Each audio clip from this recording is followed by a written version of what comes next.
I've been journaling for 10 years, and this is how it's changed my life. Could be clickbait. You don't know unless you watch the video.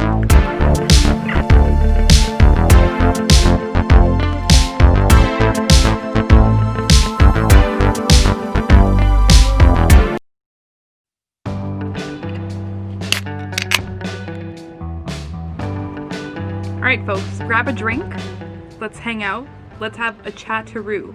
Also, this is cranberry cider, thank you, or not thank you, they're not sponsoring this video, but this is Thornbury. If you're from Ontario, please drink this, put it in your mouth. Put it in your mouth, it's amazing. Okay, so this is my first journal. You're probably wondering, why is it so big? Like, how did you write that much? Joking, it's one of those fake books where you put stuff in it. That's one of my first journals. So basically the reason why when I started journaling I didn't have like a real journal was because when I was 10, back in 2010, no, that's not correct.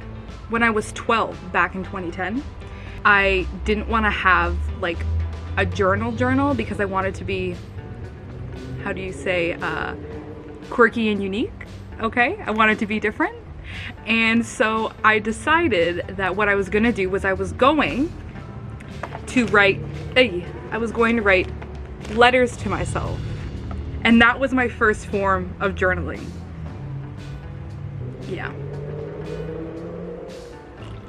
Let's just take a quick sip for my social life back in 2010. Okay. So let me read you the first letter because I read it the other day and it made me chuckle. Okay. Here it is, April 16th, 2010, the first time in all caps. I'm not going to read you the whole thing because that's invasive, but I'm just going to read you like a couple of the first lines. Okay. A few months ago, I received from my mom this fake book with a Paris on it. A Paris. This is what I call a Paris. Okay. You know in movies how people hide notes and things like that in books? Well, I'm going to do that with this fake book. And then I go on to say how I'm going to, whatever, live my life through this journal, which was just papers that I used to write to myself. As you can see, I was very cool when I was a kid.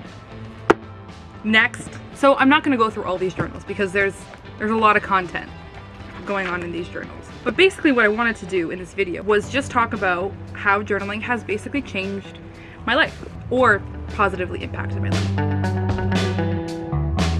So I guess first I'll start off with just telling you why I started journaling. As you can see, I started journaling in 2010. And I can't really remember why I started journaling. Like, I know I mentioned that I got that like big fake book, but I don't think that's really why I started doing it. I've always loved writing when I was a kid. And this just, again, speaks to my social level, okay, that we've addressed in various other videos. When most kids wanted to go outside to recess, okay, most kids would like look forward to going out to recess, like playing manhunt and like running after each other. I wouldn't look forward to recess because, quite frankly, I hated it. And I know that that probably puts me in a whole other category of human, but I really just didn't like recess. I was the type of kid to love English class.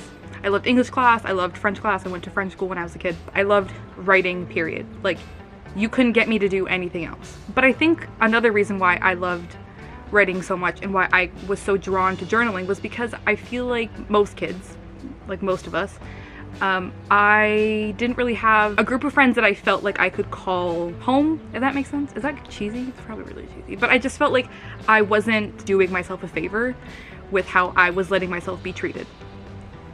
Which in other words means that I was bullied, but that was just a really good way of saying it, okay? So that's basically where like my love of journaling started. It was basically just because I felt like on paper, that's where I could be myself the most. On paper, that's where I could be angry, I could be happy, I could be sad, I could be whatever I wanted and nobody would judge me for it. I recognize that back then, if I hadn't journaled, I wouldn't have recognized the importance of like standing up for yourself and whatever, being true to who you are now. Staying on track here. So yeah, that's pretty much why I started journaling. Back in 2010, I had no idea that it would become like this form of self-therapy for me, and I didn't even realize that it was good for me. I was just kind of doing it because it was what I liked to do. And then, you know, by that point, I was like 15 or 16, and I had been writing for about, whatever, 5 or 6 years. And I started to go back on my old journals and I started to see, whoa, like I've actually come a long way since when I was like 12, which that gap is, it doesn't seem like many milestones happen in that time, but you do a lot of growing throughout high school. That's when I kind of started to realize how important it had been in my life.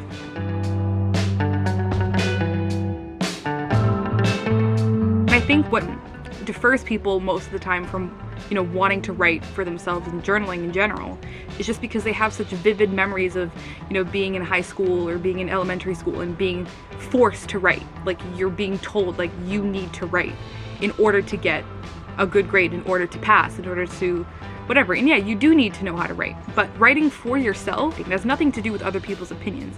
Writing for yourself is for yourself. And a lot of times these days when you're on YouTube and you're searching, you know, how to journal, you see these like super elaborate journals, like got bullet journals, art journals, tracking journals, all of these concepts that seem super elaborate and kind of difficult to keep up with if you're not in the mood for writing. They take a lot of planning and organization. But the kind of journaling I'm talking about is just straight up writing, is just straight up pouring out your thoughts onto a piece of paper, shutting it, and then opening it up the next day. So I can see where the negative connotation for journaling comes from when you pair it with, you know, writing is a chore and writing is pressure. I've heard a lot of people say, well, why journal when you could write a book, when you could write a screenplay? And I don't disagree with that, but my question to that is, why does everything you do for yourself also have to benefit someone else? Sorry, you probably think I'm not drinking this. I'm drinking it. Don't let me slow you down. Don't let me slow you down. So, without further ado, I thought I would just read off some reasons why journaling has helped me, and how it's helped me throughout this decade of my life. Number 1. I have a fear of time passing. I just really don't like the idea that things have to come to an end. Like the good things. The bad things, they can honestly fuck off. But the good things, not about it. Not about it. Actually, Dermot Kennedy, if you don't know Dermot Kennedy, I'll read you a piece. He wrote something one time, and I have to find it. He said, "The fear I have of passing time gives me a sense of urgency, a desire to feel everything as deeply as possible." That's one of the reasons why I journal. I like to stay in the moment as much as I can when I'm journaling. Number 2, numero dos. I use journaling as an outlet, like I'm sure most people do, but I kind of see journaling as like an extension of a friend, because what I've noticed is that sometimes when you have problems, you know, when you're dealing with things, and you don't know how to vocalize them, you go to your friends and you kind of, you know, rant and you vent. But the ranting and the venting isn't productive. It's not, you feel like you're not gaining anything from it, and you can tell that your friend is not able to fully understand what's going wrong, so they don't know what to offer you, they don't know what advice to give you, they don't know where to point you to, because they don't fully understand what you're going through, because you don't fully understand what you're going through. And so when I journal it, and I'm like, oh, okay, so I'm sad actually because of so-and-so. It's not the surface level hurt or pain that I thought I had, it goes deeper. So that's very deep. I'm sorry if that scared you. If you really want to be self-aware, you gotta dig. You know, you just gotta, beauty's pain, baby. What I've noticed is that technology is not always on your side. Sometimes your hard drives break and you lose all your footage. And so I thought that maybe trusting technology completely is not the right way to go if I want to document my life safely and securely. Now, God forbid my house ever burns. That's not wood. God forbid my house ever burns down. I know that I have these with me for the rest of my life, and I'm not trusting the internets to figure out where my files are. I know where they are. These are my files. You know, right now, especially the times that we're living in, right now is the time where you want to be journaling. You're writing your version of history. Like, this is how you felt on, you know, the day that COVID was announced as a global pandemic. I have that written down in my journal. Like, I know how I felt on that day. And I'll be able to look back and, you know, show my grandkids, like, hey, this is what COVID was like, and it wasn't pretty. Okay, she wasn't pretty. No. Global pandemics are not pretty. Let me tell you that. But yeah, I call it documenting my life and not tracking my life, because tracking reminds me of tracking calories, tracking macros, which I am not about. I am not about that shit, okay? I'm sure the fitness gurus are gonna come for me when I say I'm not about tracking calories. Well, this ain't no fitness account, okay? Get with the program. Anyways, reason number 4 why I journal. I think that we all deserve to be the main character sometimes. You know, I think a lot of us, we like to stray away from the spotlight because we're told that being in the spotlight is selfish, is narcissistic, is self-absorbed. But I think if you can figure out a way for yourself to be the main character, to sit down and pretend like you're in a fucking movie if you want to, I think there's nothing wrong with that. When this pandemic is over, you can catch me at a coffee shop with my journals, okay? Writing away. And I used to be really embarrassed by that, but you know what? You gotta do you at some point. You deserve to have you time. You deserve to put spotlight on you for a sec. And I think if journaling is that way, then by all means, be the main character. Okay, drink break. Number 5, this is one of my favorite reasons. Okay, my friends and I were really strong advocates for manifesting. And I used to think manifesting was super, I just didn't believe in it. I didn't believe in it. And I regret that. I regret that. Old Chantel, I regret not believing in manifestation. Manifesting doesn't have to be this like super spiritual thing.